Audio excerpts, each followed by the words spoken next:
Ever wish you could send money, like, as easily as sending an email? Mm-hmm. Like, no matter where you are in the world? Yeah. That was kind of the original promise of Bitcoin, right? Right. This revolutionary tech that was going to be like the digital cash of the internet. Yeah.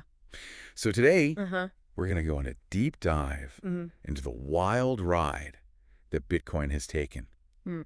And all of this is going to be based on Roger Ver's book, Hijacking Bitcoin. Right. And he was one of the first Bitcoin believers. Yeah. And his book kind of spills the tea on how this dream of digital cash kind of evolved Right. and how Bitcoin Cash was born along the way. Yeah. So Get ready for some serious aha moments as we unravel, like, the drama, the drama, the tech, and the power struggles behind this story. Yeah. You're going to come out of this with a better understanding of the whole crypto scene, Mm. which is super valuable, whether you're thinking of investing or just curious about this whole world. Definitely. Yeah. Roger Ver's perspective is definitely unique, and some might say controversial. Right. He's not afraid to call out the conflicts and power grabs that have shaped Bitcoin's journey. Right. It's going to be a fun one. Yeah. Okay. So let's rewind back to the beginning. Okay.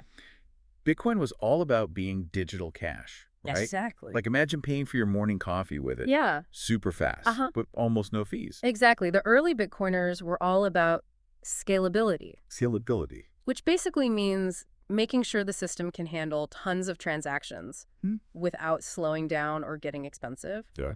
Think of it like widening a highway to prevent traffic jams as more cars get on. Okay. The idea was to increase the block size limit, Okay. which controls how many transactions can fit into each block on the blockchain. Mm-hmm. That way, Bitcoin could handle a lot of transactions and keep fees super low. So using Bitcoin back then was basically free. Pretty much. In those early days, most transactions were either free or cost just a single cent. The goal was to make sending and receiving money online as smooth and cheap as possible. That sounds amazing. Yeah. But then what happened? Well, Why isn't Bitcoin like that now? somewhere along the line, the narrative around Bitcoin shifted. Oh, okay. People started comparing it to gold, focusing on its potential as a store of value instead of a medium of exchange. Wait, so instead of being used for everyday payments, Yeah. Bitcoin became more like an investment, Exactly. like digital gold. Suddenly, the fact that transactions were slow and fees were rising was seen as a good thing. It made Bitcoin seem more scarce and secure, just like gold. But doesn't that defeat the whole purpose of digital cash? You're catching on. Like, you can't really buy a cup of coffee with digital gold Right. if the transaction takes hours to go through Yeah. and costs you an arm and a leg. And that's where Roger Ver's take gets super interesting. Oh. He claims that a small group of developers, some with ties to a company called Blockstream, gained a lot of influence over Bitcoin's development. Okay. They started making changes that supported this digital gold narrative, even if it meant sacrificing things like speed and affordability for everyday users. Well, that sounds almost like a Well, power grab. According to Roger Ver, Yeah. that's exactly what it was. Okay. He argues that the original vision of Bitcoin as digital cash for the masses was being deliberately suppressed. And this is what led to the whole Bitcoin Civil War and the birth of Bitcoin Cash, right? Exactly. Okay. A group of developers and users, including Roger Ver, wanted to stay true to that original vision of fast, cheap, and easy-to-use digital cash. Okay. They decided to fork Bitcoin, basically creating a separate version of the blockchain called Bitcoin Cash in August 2017. So is Bitcoin Cash basically Bitcoin as it was originally intended to be? That's the main argument behind it. It's all about keeping fees low and making sure the system can handle lots of transactions. Think of it like sticking to the original blueprint for that wider highway we talked about. Okay, I have to ask. Sure. It sounds like Roger Ver is like pointing fingers and making some serious accusations. Yeah. What evidence does he have to back this up? Well, he goes into detail about how dissenting voices, people who disagreed with this new direction, were silenced or even attacked. He even talks about specific examples like the gaming platform Steam stopping accepting Bitcoin. Hold on. Yeah. Steam, the video game platform. Yeah. What does that have to do with Bitcoin? Well, they used to accept Bitcoin as payment, Oh, wow. but then stopped because the transaction fees got too high and the price of Bitcoin was too volatile. Makes sense. Roger Ver uses this as an example of how moving away from fast, cheap payments had real-world consequences. Yeah. Making Bitcoin less useful for everyday transactions. So even if you loved Bitcoin, Yeah. if you were a gamer who wanted to buy a new game, Right. suddenly it wasn't so practical to use Bitcoin anymore. Exactly. Yeah. And that's just one example. Okay. He talks about other events that solidified this shift away from Bitcoin's original vision, like this controversial animated video created by Peter Todd, Okay. a developer who is part of the group pushing for keeping Bitcoin's block size small. So this video was basically propaganda for the digital gold side of the argument. That's one way to look at it. Okay. The video argued that keeping the block size small was important for decentralization. But a lot of people saw it as a way to artificially limit Bitcoin's growth and benefit the companies pushing for this approach. Okay, so it sounds like this wasn't just a technical debate about block sizes. Right. It was about control, power, and even censorship within the Bitcoin community. That's a key takeaway here. Yeah. Roger Ver paints a picture of a community divided, with one side trying to steer Bitcoin in a completely different direction than what was originally intended. Okay. And he doesn't hold back in criticizing the tactics that were used to silence opposing viewpoints. So this whole Bitcoin civil war gets pretty intense. Oh, yeah. Are there any other examples of this kind of manipulation or control that Roger Ver calls out? He gets into the nitty-gritty of how things like transaction reliability were impacted. Okay. He even claims that the desire to limit Bitcoin's functionality led to the creation of Ethereum. Wait, what? Yeah. Ethereum, the platform that's now known for being super open to innovation, Right. was born out of limiting Bitcoin. It all goes back to something called upreturn, Okay. which basically lets you attach data to transactions on the blockchain. Okay, I'm with you so far. Well, the developers who are pushing for smaller blocks also limited the use of upreturn. They saw it as unnecessary clutter on the blockchain. Okay. But this frustrated a lot of developers, including Vitalik Buterin, the guy who went on to create Ethereum. Right. He wanted a platform that was more open and flexible, Okay. and that's how Ethereum was born. Wow, that's wild. Yeah. So trying to restrict Bitcoin actually led to the creation of one of its biggest competitors. It's definitely ironic. Yeah, I guess you could say that backfired. And it highlights how even seemingly small technical decisions can have huge ripple effects, Right. you know? Okay, so we've got this power struggle, attempts at censorship, Yeah, and even the accidental birth of a rival cryptocurrency. right. What else does Roger Ver reveal about this hijacking of Bitcoin? He also dives into a deliberate campaign to discredit Bitcoin Cash using a pretty sneaky tactic, giving it a derogatory name, Okay. Bcash. Bcash. Yeah. Why does that matter? Well, in the world of crypto, names are powerful. Okay. They shape how people perceive a coin. Yeah. And using Bcash was a way to make Bitcoin Cash sound inferior, almost like a cheap knockoff. It's like calling your competitor's product Right. junk phone or something. Exactly. It's a Yeah. classic example of how controlling the narrative can have a huge impact, even in a space that's supposed to be decentralized. So this is getting pretty shady. Yeah. But what about the arguments in favor of Bitcoin becoming digital gold? That's a great question, and one that's worth exploring further. Okay. But first, let's take a closer look at how this whole Bitcoin civil war unfolded Okay. and what ultimately led to the split. All right, let's do it. Okay. To understand the split, you kind of have to look at the underlying incentives like built into Bitcoin. Okay. It's not just about lines of code, it's a whole economic system. Okay, so it's like a game with its own rules and rewards. Exactly. Let's talk about the miners, the ones who keep the network secure and add new blocks to the blockchain. Yeah. They're incentivized to do this through block rewards. Okay. Basically, newly minted Bitcoins and transaction fees. Right, so the more transactions they process, the more they earn. Exactly. And Roger Ver argues that Satoshi's original vision was for miners to earn mainly through processing a high volume of small everyday transactions thanks to bigger blocks. So the system was designed to scale up, handle lots of transactions, and keep fees super low for everyone. Precisely.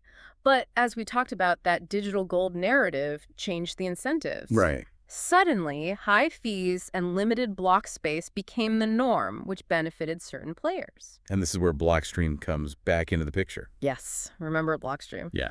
They focus on sidechains, like the Liquid Network, which are basically separate blockchains that interact with the main Bitcoin blockchain. Okay. And their business model thrives when Bitcoin itself is congested and expensive to use. So it's like they're offering a VIP lane for those who can pay while everyone else is stuck in traffic on the main highway. That's a good analogy, and Roger Ver argues that this control over development, along with the attempts to silence dissenting voices, created a very centralized environment for something that's supposed to be all about decentralization. Yeah, it's kind of ironic, isn't it? It's Oh, like yeah. fighting against big banks only to end up with a different kind of central authority. Right. Roger Ver doesn't mince words when he describes this period. Yeah. He straight up calls it a hijacking of the original Bitcoin project. Wow. He claims anyone who even dared to question the direction or mention Bitcoin Cash favorably was ostracized or attacked. He even mentions denial of service attacks, those DDoS attacks targeting mining pools and businesses that supported bigger blocks. Yes. These attacks were basically digital assaults designed to disrupt operations and silence anyone who challenged the status quo. So it wasn't just a war of ideas, it was a war for control of the whole system. Exactly. And this battle took its toll on the community and the technology. Yeah. It pushed away talented developers, stifled innovation, and created an atmosphere of fear and distrust. Yeah, it's a reminder that technology doesn't exist in a vacuum. Yeah. It's influenced by the people who create it, the people who use it, and the power dynamics that play out within those communities. Absolutely. So where do you think this whole civil war reached its peak? Well, Roger Ver talks a lot about SegWit 2x as a pivotal moment. Good memory, SegWit, short for segregated witness, was a proposed upgrade for Bitcoin that aimed to make things more efficient. Okay. But it also opened the door for the Lightning Network, which, if you recall, is like a network of payment channels that operate off the main blockchain, allowing for faster and cheaper transactions. Right, like a separate, faster lane built on top of the main highway. Exactly. But remember that whole debate about block size? Hmm? A lot of people, including Roger Ver, argued that the Lightning Network was just a complex workaround, and if Bitcoin simply increased its block size, it could handle more transactions on the main blockchain itself without needing this extra layer. Okay, I'm following. So SegWit 2x was an attempt to find a middle ground. Exactly. It was a deal brokered by a bunch of companies and miners. Okay. The idea was to implement SegWit, which would appease the digital gold side, and also increase the block size, which was what the digital cash supporters wanted. So win-win. That was the hope, but it didn't work out that way. The developers who controlled Bitcoin's code essentially backed out of the deal, and SegWit 2x was abandoned. Wait, they just went back on their word. That's how Roger Ver sees it, and for him, this was the final straw. Yeah. It showed that the two sides had fundamentally different visions for Bitcoin. So that's when Bitcoin Cash was born. Exactly. Those who still believed in on-chain scaling and low fees, those who wanted Bitcoin to be usable for everyday transactions, felt they had no choice but to fork the blockchain and create Bitcoin Cash. So it wasn't just about the technical details. It was about two totally different philosophies clashing kind of like a digital showdown at the OK Corral. That's a great way to put it. It was about what Bitcoin was meant to be. Yeah. A store of value for the elite or a tool for the masses. Okay, so the lines were drawn and the split happened. But what's happened since? Has Bitcoin Cash been able to achieve what it set out to do? That's what we'll explore next as we dive into the aftermath of the Bitcoin Civil War. It's crazy to think that the Bitcoin we see today, with its high fees and slow transactions, is so different from the digital cash Satoshi Nakamoto envisioned. Yeah, it really is a stark contrast. Yeah. And it begs the question, Yeah. if a small group like Bitcoin Core and by extension Blockstream Right. could steer Bitcoin so far off course, Yeah. does that undermine the whole idea of decentralization? Yeah, that's what blows my mind about this whole story. If a few people can have so much control over a system that's supposed to be decentralized, Yeah. what does that mean for the future of these technologies? It's a valid concern, but this also shows how important it is to have alternative implementations, Okay. like Bitcoin Cash, that can keep the original vision alive. So even though Bitcoin Cash is a much smaller network, it's still carrying the torch for Satoshi's original design. That's exactly how Roger Ver and other Bitcoin Cash supporters see it. They Okay. believe it's a return to the fundamentals, a chance to actually build that peer-to-peer electronic cash system that's accessible to everyone. Roger Ver talks about how Bitcoin Cash has brought back and even improved features that were either abandoned or intentionally broken in Bitcoin Core, Yeah. like increasing the size of op return, Right. which we talked about earlier. Yeah.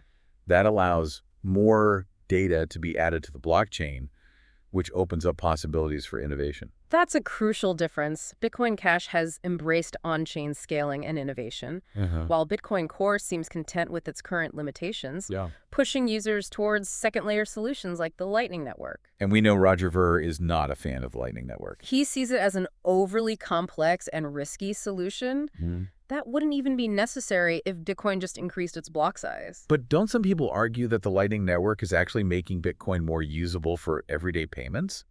They do, but Roger Ver claims it's just not practical to get a large number of people using the Lightning Network Okay. with Bitcoin's current block size limit. He also worries about centralization risks, since the Lightning Network relies on a network of payment hubs, Right. which could become points of control. So it boils down to a fundamental disagreement about how Bitcoin should evolve. Exactly. It's about whether we want a system that's accessible to everyone or one that's limited to a select few. Now, even though Bitcoin Cash was created to avoid these issues, Yeah. I've read that it's faced its own internal challenges and even more forks. Yes, you're thinking of the Bitcoin SV fork, which was led by Craig Wright, the guy who claims to be Satoshi Nakamoto. Right? It's kind of wild that a technology that's supposed to be so predictable and unchanging could lead to so much drama and disagreement. And then there was the more recent fork with Amaury Sached, who was the lead developer of Bitcoin ABC. He tried to implement a controversial infrastructure funding plan that would directed a portion of the block rewards to his development team. So even within the Bitcoin Cash community, there were power struggles. It seems like a recurring theme, unfortunately, but in both of these cases, the community and the miners rejected those attempts to control the protocol. So it sounds like Bitcoin Cash has learned from the mistakes of Bitcoin Core and is trying to prevent those kinds of power grabs from happening again. That's the hope. They've shown a strong commitment to on-chain scaling, innovation, and a more decentralized approach to development. But the big question is, can Bitcoin Cash, or any cryptocurrency for that matter, actually become the digital cash for the world that was originally envisioned? That remains to be seen. The challenges are still huge, adoption is still pretty low, and the regulatory landscape is constantly changing, but the potential is definitely there. Roger Ver is certainly optimistic about Bitcoin Cash. He believes it's the true heir to Satoshi's vision, a system that can empower individuals, reduce reliance on traditional financial institutions, and create a more equitable financial system. Whether that vision becomes a reality is a story that's still being written, but one thing's for sure, the battle for the soul of Bitcoin and the future of digital currencies is far from over. And that brings our deep dive into the world of Bitcoin and Bitcoin Cash to a close. Yeah! We've covered a lot of ground today, from those early dreams of digital cash to the rise of Bitcoin Core, the birth of Bitcoin Cash, and the ongoing struggles to keep things decentralized. We've explored the tech, the controversies, and the different philosophies that are shaping the future of money. But more importantly, we've seen how human decisions and actions have a huge impact on the direction of technology, even something as seemingly code-driven and decentralized as Bitcoin. Right. So we encourage you to keep exploring this fascinating world, dive deeper into the tech, the different viewpoints, and think about what you believe the future of money should look like. This deep dive has given you a starting point, but the journey doesn't end here. Keep learning, keep asking questions, and form your own conclusions about the future of finance.